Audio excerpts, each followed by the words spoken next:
زندگی ایک سفر ہے اور ہم سب مسافر،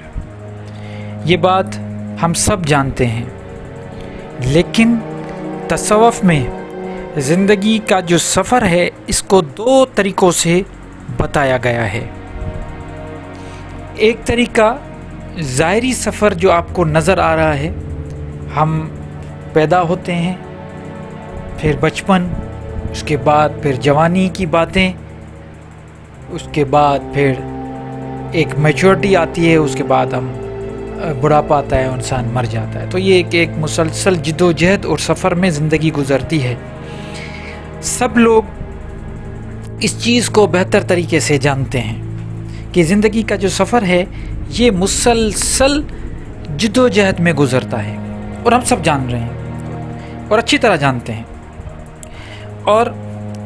لیو ٹالسٹائی نے کہا تھا اپنی کتاب میں کہ سب سے بہترین جو ٹائم ہے اپنی زندگی کا وہ یہ ہے کہ آپ زمان حال جو ہے، جو اس حال میں گزار رہے ہیں،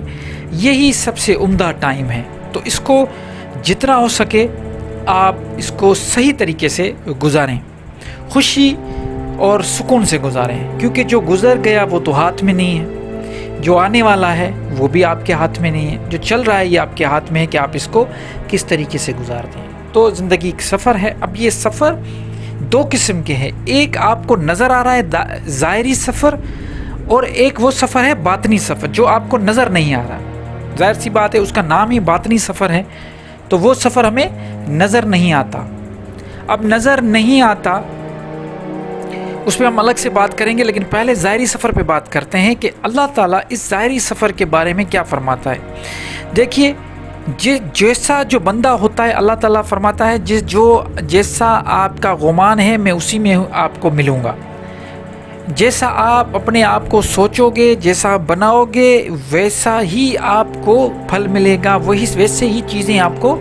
زندگی میں ملتی جائیں گی۔ اس کا مطلب یہ ہے کہ ایز یو سو سو شل یو ریپ، جو کچھ آپ کرو گے وہی آپ بھگتو گے۔ یہ کرما اور دھرما کا جو پروسیس ہے، ایک یہ سفر ہے کہ آپ جو کر رہے ہو آپ کو وہی ملے گا۔ اور مزے کی بات یہ ہے، اگر آپ برائی کی طرف جا رہے ہو تو آپ کھچے چلے جاؤ گے اور زیادہ۔ یہ برائی بھی ایک بہت نہ ختم ہونے والی کھائی ہے کہ اس کھائی میں آپ جتنا اندر جاؤ گے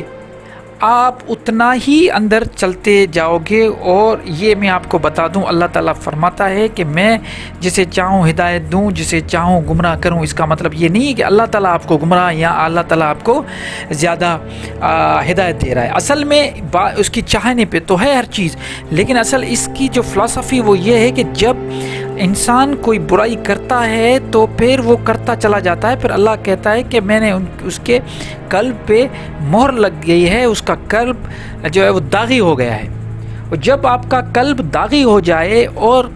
برائیاں کرتے کرتے کرتے آپ ایسے مقام پہ پہنچ جائیں جہاں پہ پھر اللہ تعالیٰ آپ کو راستہ ہی نہیں دے گا پھر ہدایت کا، کیونکہ حضرت موسیٰ علیہ السلام نے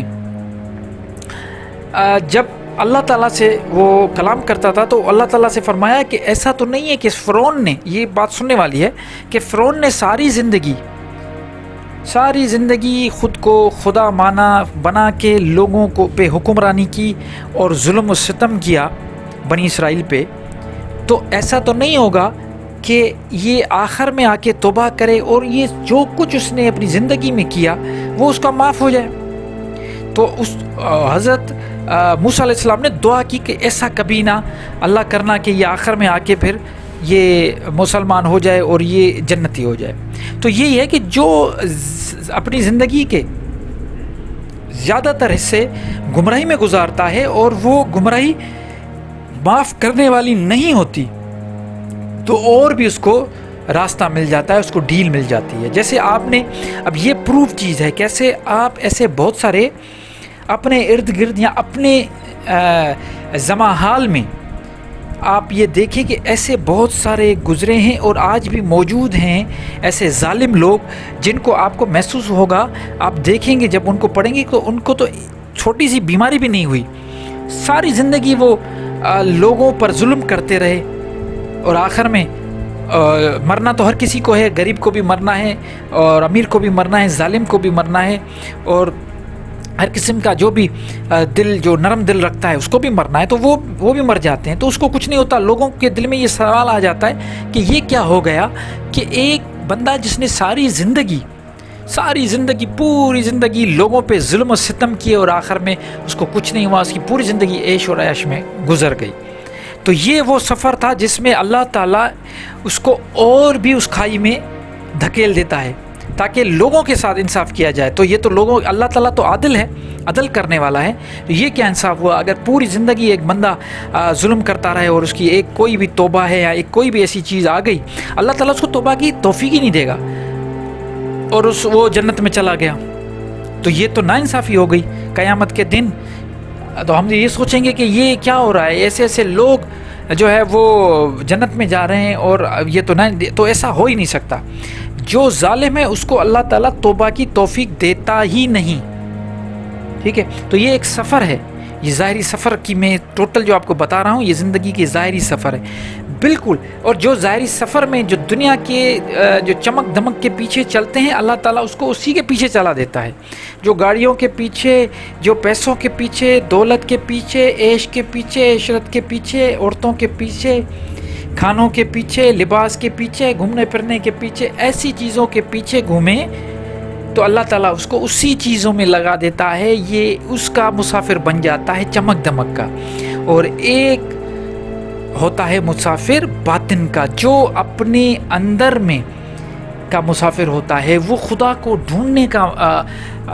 مسافر ہوتا ہے۔ وہی باطنی سفر جو نظر نہیں آتا، وہ 24 گھنٹے وہ اپنے دل میں، اپنے قلب میں، اپنے دماغ میں، اپنے روح میں، اپنی نفسیات میں وہ ساری چیزیں بٹھائے وہ چلتا رہتا ہے، سوچتا رہتا ہے، اور لوگوں کو لگتا ہے کہ یہ مجذوب ہو گیا ہے، ملنگ ہے، مست ہے، کلندر ہے، کتب ہے، کیا ہے، عجیب نام دے دیتے ہیں ان کو، لیکن وہ اصل وہ اپنے ایک پورے جو راہ ہوتی ہے، راہ سلوک، اس کا مسافر ہوتا ہے، باطنی مسافر ہوتا ہے۔ اور اللہ تعالیٰ جو باطن میں سفر کرتے ہیں لوگ، اللہ تعالیٰ جیسے ظاہری سفر کرنے والے کا سفر بڑھا دیتا ہے، بالکل اسی طرح جو باطن میں سفر کرتا ہے اللہ تعالیٰ اس کا سفر بڑھا دیتا ہے۔ تو باطن میں سفر کیا کریں،